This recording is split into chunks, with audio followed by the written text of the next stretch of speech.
Greetings, sailors, and welcome back to all the warships and the Atlantico, and also a random, very well-timed division invitation. I don't know who that is. So, yeah, I was able to finish the grind earlier today. I haven't actually played it yet.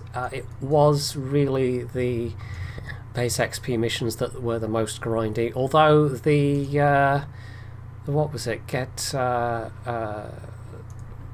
What was it, like a potential damage or something? That took a fair bit of time as well.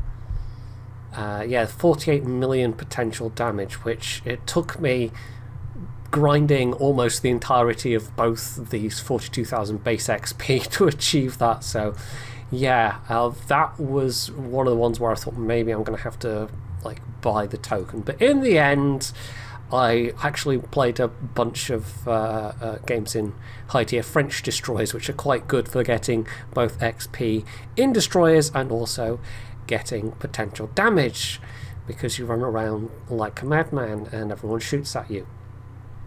So I have set this up as maximum secondaries as I can go. It's probably not the most sensible way to do it, because yes, you've got these large caliber secondaries, but they also have like a 10-second reload, because you know they're 9-inch guns, but that's still a pretty good reload for 9-inch guns. I don't think any of the 9-inch gun cruisers have anything approaching that good of a reload. And yeah, so it's like having an extra cruiser strapped to the side of each side of your ship, which is quite nice. And there's a bunch of 127 mils as well. So yeah, we'll see how this goes. Like I said, haven't played it at all, very first game, and so hopefully it'll be decent matchmaking. Hopefully the semi-mythical thing of the good matchmaking that you get with new ships applies to this as well, although it might not. I don't know. Does that apply to dockyard ships? Who knows? We're about to find out.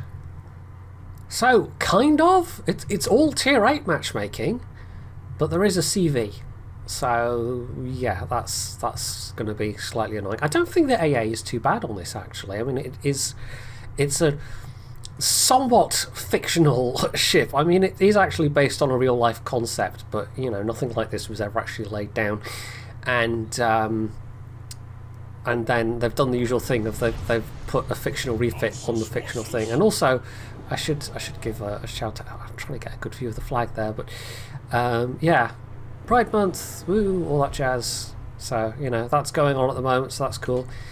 Yeah, I thought I should at least give that a mention, because as I've stated previously, I mean, it's not a thing like I drape everywhere, but, you know, I am bisexual myself, so hello, visibility and all that, I suppose. Anyway, standard game, and I don't really know where to go. This is not the fastest of ships. I mean, the thing is just pure super dreadnought. You've got an ABQXY setup, and then you've got all these cutouts with these dual-barreled 9.2-inch British guns, and then all the 5-inch American mounts. And yeah, the funnels look a little odd. You've got this skinny little forward funnel and then the bigger funnel further back. I wonder if there's a specific design precedent, or if that's purely to mimic the kind of trunking that would be in place, or if that is just, you know, the Wargaming Bureau of Fabrication deciding that would look kind of neat. I don't know. We'll see. The range isn't the best. It's 18 point something, which is going to be a bit lackluster when down tiered, but the stealth is actually pretty decent. Not that that matters when there's a carrier in play, of course, but yeah, it at least means that you have the option of disengaging if you're not being shadowed by a quicker enemy, which, given that the top speed is what, like 25? With the Sierra Mike flag. Do I even have the Sierra Mike flag on this? I can't remember. I think it tops. It can get to over 25 knots. I don't think I'm actually using the Sierra. It's kind of hard to tell because the flags are so tiny these days, or the signals rather. I don't think I am using. I've mostly run out of Sierra Mike flags, so yeah. was one of the ones I used to be able to at least... like some of the flags I could at least semi-reliably get, but of course you can't anymore. It's entirely down to the RNG of the daily drops and whatever else sort of daily missions there are going on. So yeah, you don't really know what you're going to get. Oh, that must have been a 9.2 inch. What's that, like 1800 2 hits? Yeah. So we'll see. I mean, the Cossack doesn't have the most torpedoes, but we'll see if they get spotted popping up there again. A pair of Atlanticos on the enemy team. It's going to be quite Atlantico heavy matchmaking at tier 8 for the next little while. I mean, there's already been a bunch of them around with people completing the grinds already. I'm probably a little behind the curve. I'm sure there are people out there that haven't done their Atlantico grind yet, and of course there were people that just decided they were going to buy the thing right off the bat, money be damned, and those are Wargaming's favourite people of all, of course. Right, where are you going, Cossack? I can't really help this Gagaro much. Cossack is somewhat sensibly hiding. The Terrible's down there, Akazuki. Well, we do have a radar on this flank, but they're not looking particularly healthy. Atlantico is trying the time-honoured tactic of let's just reverse slowly and see if that works out. Pro tip, it generally does not that well, although it's much more common still. For a while there was a real plague of it, and then at tier 10. Right, you are... Oh, it's just a... Okay, it's just the fact that we have the long reload. The 5-inch trails are a bit less noticeable, I guess. Yeah, it's still in range, but it's maybe not enough lead. Yeah. I don't know if these have any, like if the AP is just AP, or if there's any special properties going on there. Right. Usual standard game annoyances. Cossacks doing a little bit of pew pew. If I can get unspotted, that would be useful.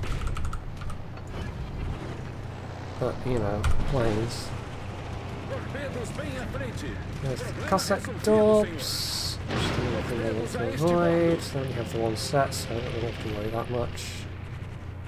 Is it worth pushing on the Cossack? It might be, to be honest. The torps are spent. There might be battleships down there I don't know about though. We've also got a Zeton coming up on the other side.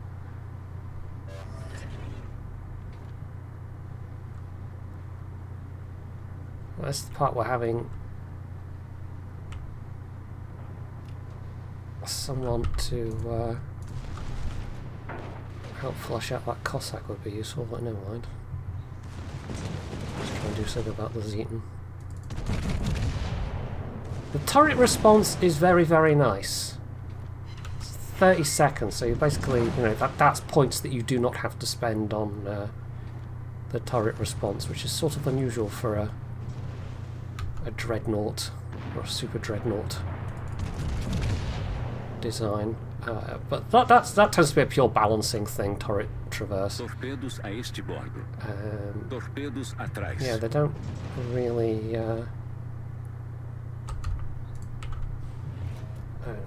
do much in terms of historical constraints with that. Right. Now, this has been a pretty awkward match so far. I don't know why this Zeton's pushing our cap. Why would you do that? But standard games. Standard games are never not just weird flailing messes. There's a reason why I don't particularly enjoy playing standard games.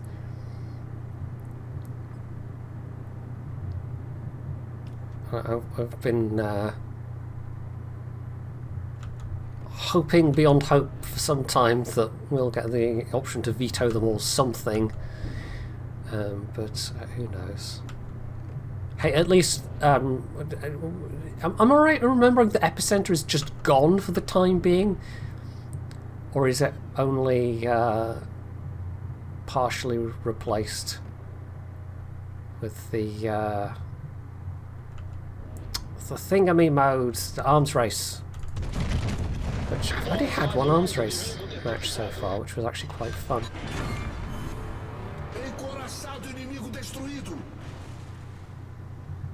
Right, I mean, do I just keep going on that side? Do I press down the middle? Honestly, don't know. Right, that's going to be the Akazuki. The other Akazuki. Alarme de incêndio.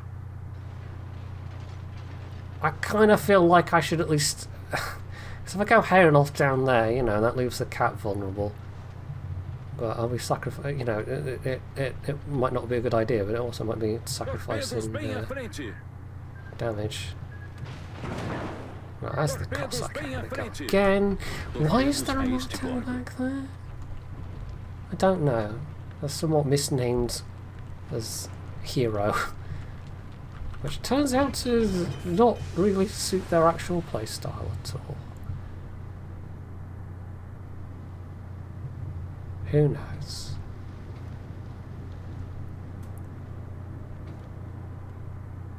Right, I don't think I've any to... I mean, they might be able to smoke and disengage, but yeah, the fact there's a carry in the mix on a standard game is just, like, even less fun. Problema resolvido, senhor. I can get my rest of my turrets around, that'll be useful. Look, the Kagero is at least appropriately named for a destroyer player. Yes, the Akazuki. Well, the Cossack is in that gap. There you are, very low health. Torpedos a este bordo. Oh, he's down. Torpedos a este bordo. It's fine. Torpedos atrás. Knights, Monarch. Let's see if we can get a round off at the North Carolina first. I haven't had, you know, I don't think I've done that much so far, but at the same time I've stopped them. Destroyers potentially trying to rush our cap, which sometimes people will try.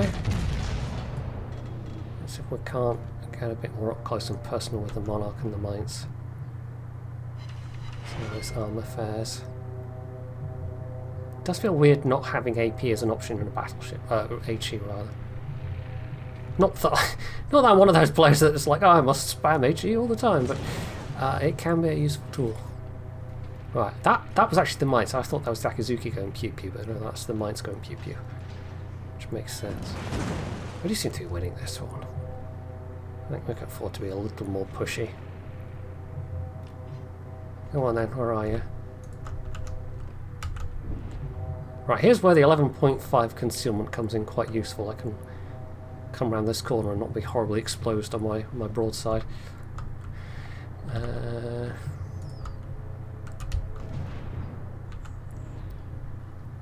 Actually use this opportunity to get a shot off the North Carolina,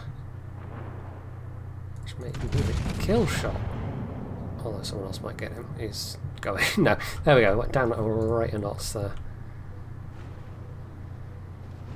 Okay, yeah, I haven't accomplished much in this one, but standard games are weird. Very, very weird.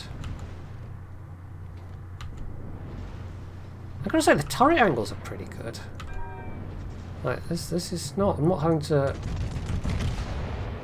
overly angle to get all 5 turrets going. That's quite a nice feature on a 5-turret battleship. Downside of being a slow battleship with a secondary focus, though, is...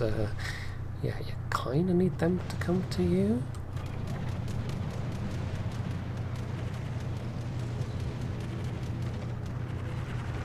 See how effective this AA is.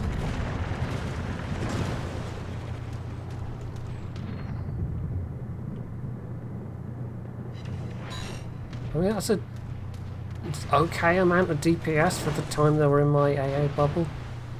Though, of course, as we all know by this point, it doesn't really signify anything. It's, like, AA as it is now is almost like a pity mechanic of, hey, here's some XP for your trouble. You know, doesn't actually operate as a significant deterrent or anything like that. It's just, no, here's some XP for your trouble for being pestered by planes.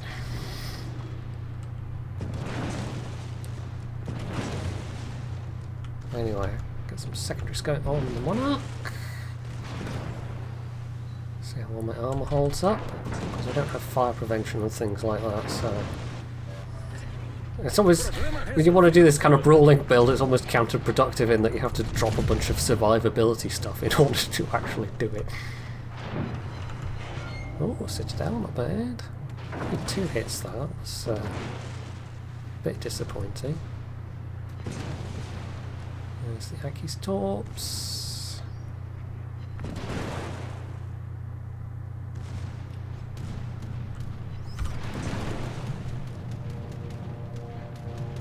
Alarme de incêndio.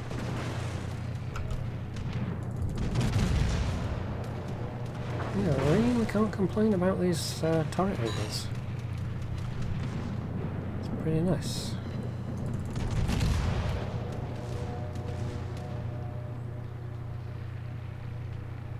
This Mainz is in danger of burning me down, but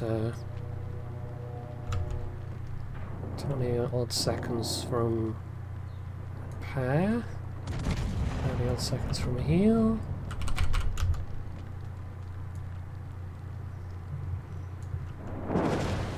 Ah, yeah, we're gonna need that. Alarme de incêndio.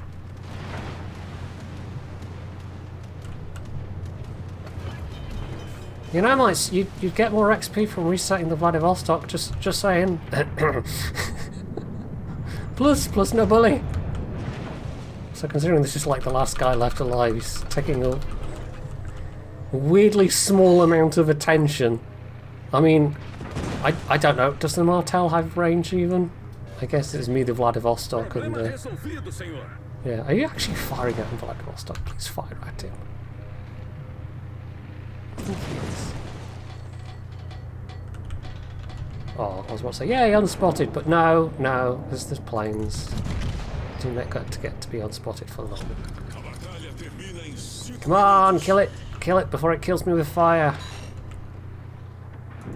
83k, this has turned out to be somewhat respectable.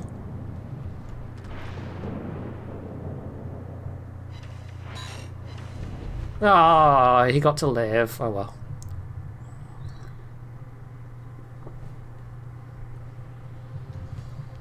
See, once upon a time, this would have been a nice little learner in terms of getting some flags from both Fireproof and Dreadnought, but never mind. So, yeah, 85k, not terrible. 1400 XP, but that was a bit of a walkover, as it turned out. 27k, probably over 27k actually, adding those up from secondaries and fires. It's quite easy to, like, all fires are going to be from secondaries in this ship. So, yeah, kind of easy to quantify on the score screen. I don't know why I clicked back to port actually. I'm going to do one more, as is my usual thing. Once again, full tier 8 lineup. Once again, a carrier. Oh well. At least it's domination this time. 2 brothers. We'll see if we get any shenanigans with the centre passage, as often happens. I do kind of wish, like, this camo, I like this camo, but I wish you could drop the bunting. I think this camo without the bunting would be nicer.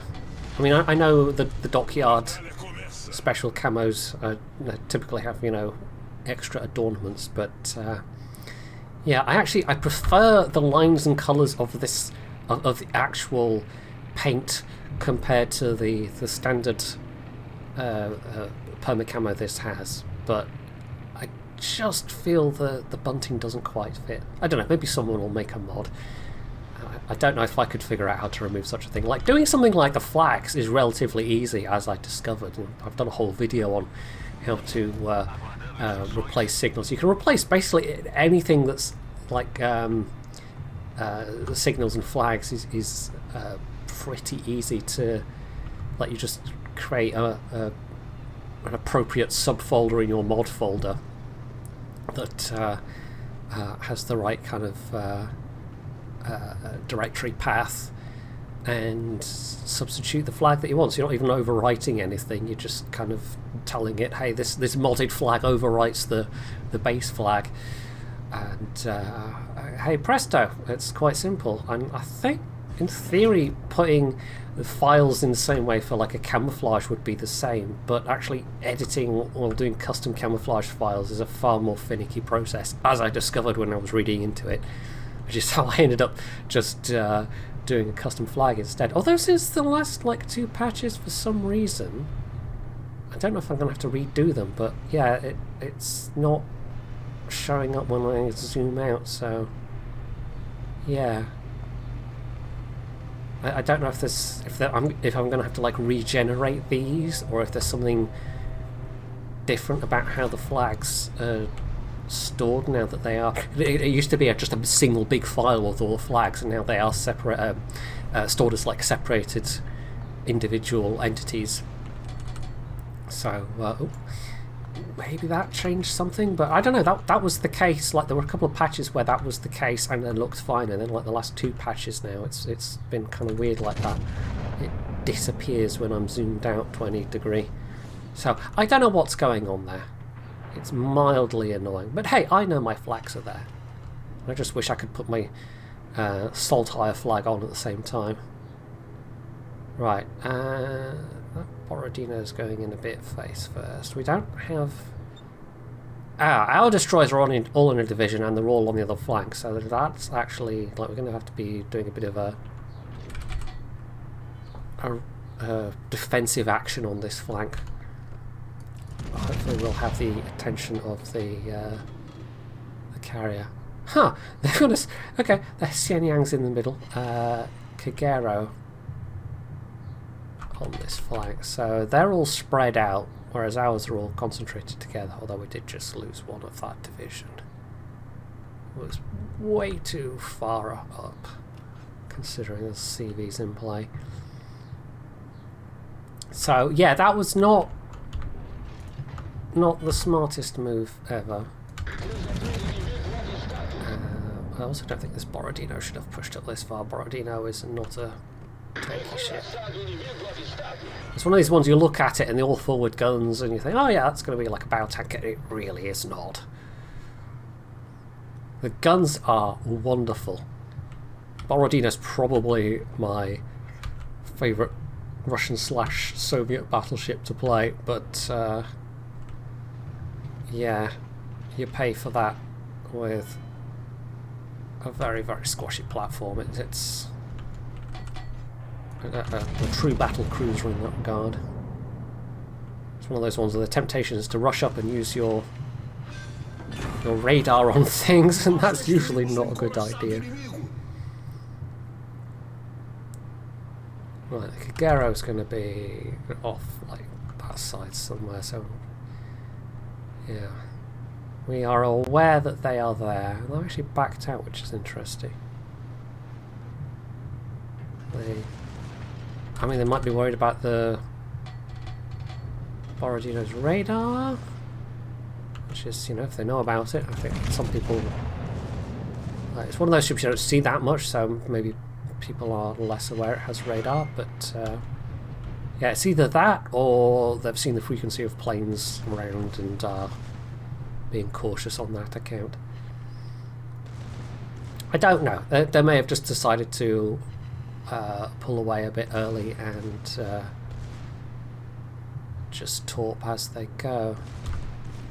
They're losing control of this side. Considering this is where all of our destroyers are. Yeah, I don't know what to say there. And we've lost another one. Okay, so much for our destroyer division. I mean, it does seem like the enemy CV is picking on them as a priority, so maybe I'm being a little unfair.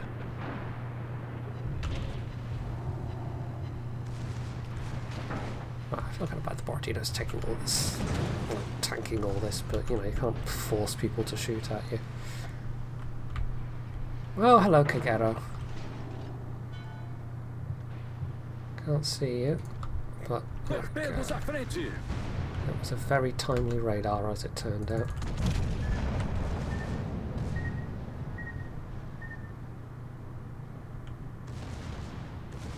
Right, be nice. I mean, if we can get the carrier to spot.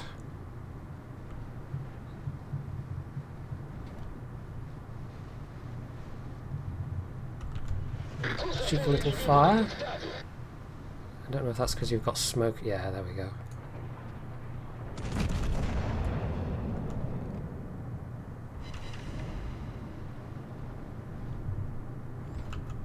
So I get my rear turrets going on that.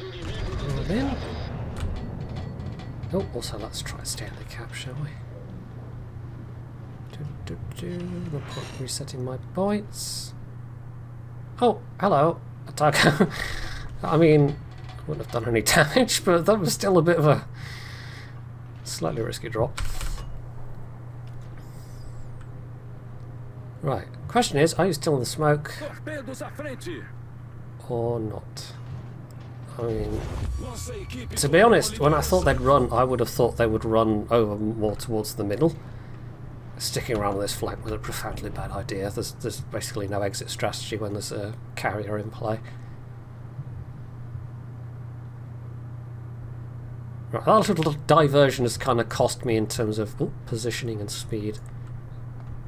Never mind. There he goes. Right, but there's still some things to chew on, potentially. Yeah, this is probably this ship's biggest drawback, is its modest speed for the tier.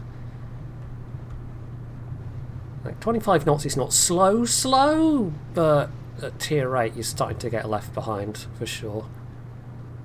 Hey, at least you can outrun a Kansas. As if that's some kind of special achievement. Well, several minutes later, and you know, with a frustrating lack of vision because there's a storm in effect, I'm finally getting towards the action. I might get some secondaries going on. This is definitely not going to be as good a game damage-wise. There's Shenyang, whose torps just went past. Died not long ago, so there's not really anything with torps left, I don't think, apart from... well, technically the Chicago, I suppose. Flying torpedoes are still torpedoes, right? I mean, we have lost some ships. This has come down to being far more close in terms of, like, the actual number of people left on each side. Actually, let's focus them.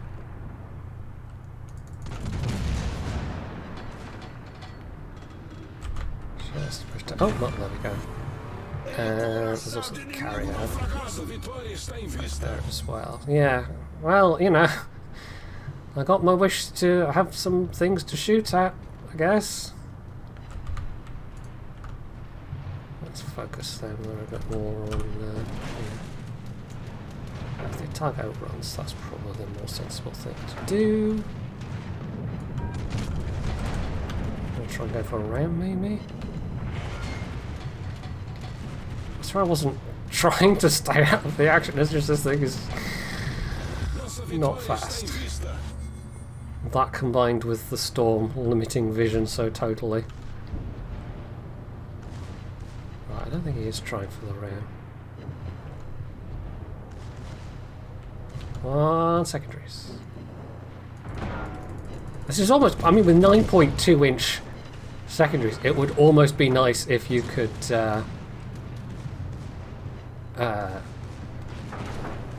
have the option of have them fire AP in certain circumstances. Right, it's actually the fire that got him. The top bomber's going to come for me, or are they going for the Harlem?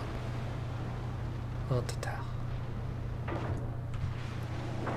Yeah, they're going for the Harlem, he's kind of low health. Okay, you are confidently side on, but then you are in an Amagi. And in the Amagi you can actually be fairly confidently side on. Oof. It does have a fairly substantial citadel protection, that thing. Well, I know the German battleships have the reputation for being able to just sustain ridiculous amounts of close-range broadside, you know, without... But Imagi can as well, potentially. Right, there we go.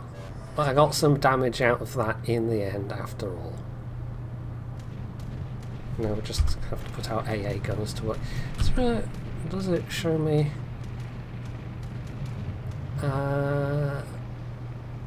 it used to give you more of a... I don't know, they changed that screen. It doesn't really show you how much degradation of your AA there's been now. I have no idea. I've presumably lost some AA, but I have no idea how much. Also, this is about to end on points. This has been a weird pair of games. I mean, this ended up being much closer, but there was still a considerable amount of downtime thanks to that reduced visibility. I'm debating whether doing another one, actually. You know what, we will. Just because this is the very first time I've played this, and hey, it's the dockyard ship, so... There's bound to be some people still on the fence as to whether they're going to do a mad last-minute grind or else buy some tokens to complete it. Oh, there we go, Tier 10. We get to see what it's like in a Tier 10 environment now. There is an enemy summers, and oh joy, a Nakimov. We've really lucked out with getting 3 carrier games in a row, but hey, at least there's been no submarines. Yay. And at least this one is also a domination game. But yeah, the Nakimov is like, okay, my AA is now less than irrelevant kind of thing. That's the Nakimov, especially when you're a Tier 8 and the Nakimov just, you know, can just swoop in and get you with very nearly a full strike every time. Yeah, this is going to be not fun. Let's hope they're an especially incompetent Nakimov player. I guess we'll see. I mean, it's not like this thing has a particularly ginormous health pool for its tier. Well, we've got Vermont Musashi. That's the current lighthouse thing at the moment. So, you know, Wargaming doing the thing of we're not going to sell it anymore, you know, we're not going to sell it for free XP anymore, but we will give you the generous opportunity to buy it for money. Okay. I mean, you know, monetization has to happen in some form for the game to actually remain existent. But that doesn't mean one has to always agree with how they go about it. Far from it. Although we have had some somewhat positive moves in that regard. I mean, the biggest thing was definitely the loot boxes and the disclosure of odds, which, as far as free-to-play games go, and like anything of that ilk, that's actually ahead of the curve for most games of that variety. They don't tend to do it unless they are compelled to do it legally. There was actually a report recently here in the UK. Was it the UK? I can't remember. It was basically like, you know, gambling mechanics in games bad. To, you know, not really. It's like that's summarising it slightly, but it's like, yeah, that's not really a shock to anyone.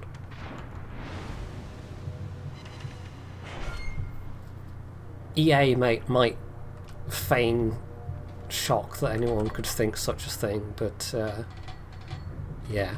What a world we live in where we can look at a free-to-play company like Wargaming and go, yeah, they're actually, you know, more progressive than freaking EA, but that's not really hard. EA is EA. They have the reputation they have for a very good reason. It is thoroughly deserved. Oh, hello, torpedoes. Although, well, in terms of like consumer practices, yeah, but in terms of just actual general all-round scummery, there are certainly far worse. There's actually, I mean, it's weird because that was the original kind of poor worker conditions scandal, was EA, way back in the day. It was like, what was it, EA Wife or something like that. There was basically a blog that got quite famous at one point because it was sharing the experience of like somebody's like the working practices at EA and oh, that was tasty. Yeah, EA actually, like, to their somewhat credit, you know, they did actually make an effort to improve working practices. So they are probably one of the better large game publishers and studios to work for. Weirdly enough. But that's because they you know, that was the point when it was less normalized, and so they actually made an effort to do stuff to address the issues. Whereas these days you've got, you know, fucking Ubisoft and Activision Blizzard and numerous companies besides, you know, even like CDPR and some more beloved indie, you know, sort of mid-sized studios that have just had this, you know, barrage of stuff. Although, you know, the Actiblizz and Ubisoft are definitely among the worst. Easily. I mean, the rampant and unrepentant union busting that's going on at the moment. Oh, I don't think this is going to be a very long-lived game. I'm just getting smacked around all over the place. Yeah, it's just been kind of disgusting, really. There was actually there was one bit of good news. There was it an Activision studio? It was like Raven Soft or Raven Software or something like that. Like the QA department voted to unionize. So that was like a rare bit of good news from the gaming industry in that kind of sphere. Yeah, it would be nice if we could get the CV to spot the summers, but I mean, I did take that torpedo, but it was mostly the battleships that were smacking me around in a nasty fashion. And I have not enjoyed it, not at all. Oh, hello, Nakimov. This is going to hurt, isn't it? Well, I shot down a plane, you know. Oh, okay. Anyway, so, yeah, what was I saying? EA sucks, but not as much as it could do. Ubisoft and Actiblizz 100% suck and are unrepentant about it. Of course, fuck Konami, you know, that kind of goes without saying for just any kind of video game topic. You always have to throw a fuck Konami in there. And in conclusion, Nakimov, boo, not fun. Which idiot decided that was going to be a good idea? I don't know. So that, I think we'll wrap the video up there. Yeah, that is the bottom tier experience. It doesn't really matter if you're in an Atlantico or whatever else. Being in a faster ship might have been useful. The stealth does not matter when there's a carrier in play. They can come and negate that at literally any time. So at that point, speed and manoeuvrability are your only defences, and the Atlantico is a little bit deficient in that area. Not that it would have mattered that much with the Nakimov coming in at the end there and getting smacked by tier 10 battleships that outranged me by a good couple of kilometres. So, yeah, CVs making everything super fun as usual, but not nearly as super fun as submarines make things, or can make things. Anyway, initial impressions of the Atlantico, I kind of like it. The secondaries are a bit gimmicky, but the guns perform reasonably well, even without the extra accuracy. And yeah, it's not bad. It's definitely not bad. Its main shortcomings are the slow speed and the fact that it's a tier 8 and it has to face situations like this, where it can just be outspotted and outranged and everything, and there's not much you can do about it. Anyway, if you enjoyed this look at the Atlantico, my very, very first impression of the Atlantico, you can, of course, hit the like button and do all the usual stuff underneath the video. And of course, as always, stay tuned for more.